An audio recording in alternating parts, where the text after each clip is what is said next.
और अमेरिका में सदारती इलेक्शन जो है उसमें चंद दिन बाकी हैं। इस वक्त पूरी दुनिया की निगाहें अमेरिका के सदारती इंतखाबात और उसकी जो नताइज हैं उस पर लगी हुई है। इलेक्शन मुहिम ज़ोरों शोर से जारी है। सदारती उम्मीदवारान जो बाइडन और डोनाल्ड ट्रंप के दरमियान कांटे के मुकाबले की तवक्को की जा रही है। कौन होगा मुस्तकबिल में अमेरिका का नया सदर? इलेक्शन मुहिम में किस उम्मीदवार का पलड़ा भारी है? और पोल्स जो सर्वे हैं वो कुछ और बताते हैं और आवाम जो रिजल्ट कुछ और बताते हैं। हिस्ट्री अगर हम अमेरिकन इलेक्शंस की देखें तो वो कुछ और बताती है, तो इसलिए उसमें हम तबसरा नहीं करते, हम बात ही कर लेते हैं एक्सपर्ट से। बिल्कुल, जो बाइडन की बर्तरी है इस वक्त, तो जो बाइडन को 51% और ट्रंप को 43% वोटर्स की इस वक्त हमायत हासिल है। और अमेरिका में फिर जो मुसलमान मुकीम हैं, जो पाकिस्तानी हैं, उनके लिए क्या बेहतर ऑप्शन है? क्या जो बाइडन मुसलमानों के लिए और पाकिस्तानियों के लिए बेहतर साबित हो सकते हैं या नहीं? इस हवाले से हम बात करेंगे। हमारे साथ मौजूद हैं अमरीकी बिजनेसमैन और सियासतदान ताहिर जावेद साहब। अस्सलाम वालेकुम ताहिर साहब।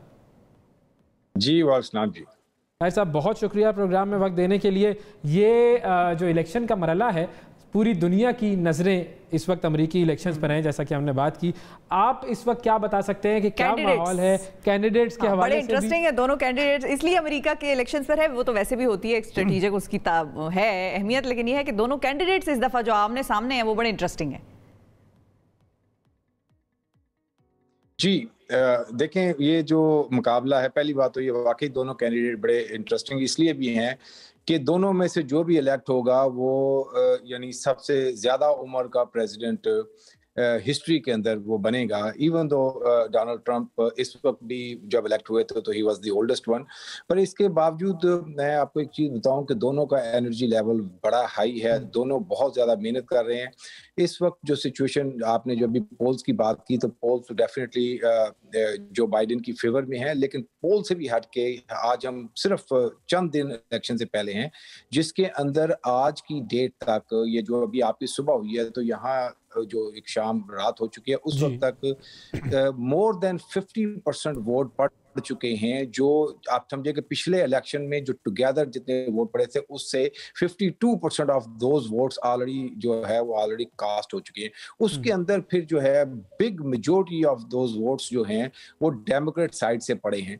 तो अब तो ये प्रेडिक्शन से ज्यादा सामने आनी शुरू हो गई हैं कि ये जो इस वक्त वोट पड़ चुके हैं और वो यानी आधे पड़ चुके हैं, आप समझे आधे से सर। डेमोक्रेट्स को वोट तो पड़े हैं, वो ठीक है, डेमोक्रेट्स जो है वो बाहर निकलकर वोट दे रहे हैं, लेकिन अगर हम गुज़िश्ता जो हमारे जो अमेरिका के जो इलेक्शंस हुए हैं उनको देखें तो अल गोर जब बुश के खिलाफ इलेक्शन लड़ रहा था तो उस वक्त भी यही था, लग रहा था कि अल गोर जीत जाएगा, लेकिन बुश वो बाजी मार गया। फिर उसके बाद ट्रंप और हिलरी साहिबा का जब मुकाबला था तो उसमें भी एक वक्त ऐसा था कि हिलरी साहिबा कहती थी कि जी इनको तो अब हम खातिर में ही नहीं लाते, ट्रंप इज नो, बड़ी कॉन्फिडेंट थी। बिल्कुल, लेकिन अब भी अगर क्या इसी तरह का हम नतीजा देख सकते हैं?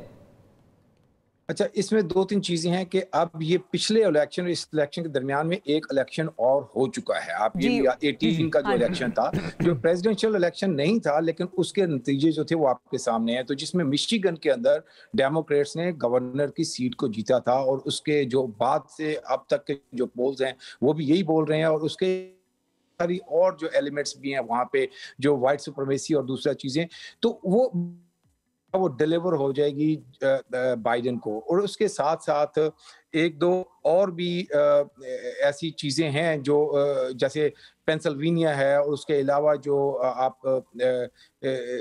टेक्सास इस वक्त जो स्विंग स्टेट बनती चली जा रही है। तो ये जो आप समझते हैं ना कि पॉपुलर वोट तो मिलते रहे थे, इस वक्त जो इस इलेक्शन के अंदर जो बाइडेन की कैंपेन है उन्हें स्पेसिफिकली अपनी कैंपेन का 50% से ज्यादा रिसोर्सेज और लोगों को और ह्यूमन रिसोर्सेज को स्विंग स्टेट्स के अंदर लगाया हुआ था। और इतनी मेहनत की है उन्होंने इन स्टेट्स के अंदर कि इस वक्त इलेक्टोरल कॉलेज के अंदर भी डेमोक्रेट्स को डिफीट नहीं होगी। तो जो स्विंग स्टेट्स के भी नतीजे जो हमारे सामने अभी आ रहे हैं, स्विंग स्टेट्स में भी जो बाइडेन को तो बर्तरी हासिल है, फ्लोरिडा में भी, पेंसिल्वेनिया का भी जैसे आपने कहा, मिशिगन में भी, लेकिन फिर ओहायो है या आयोवा है, वहां पर ट्रंप जीत रहा है। तो मतलब अभी आपका ख्याल ये है कि it's all about Biden now, वो जीत जाएगा?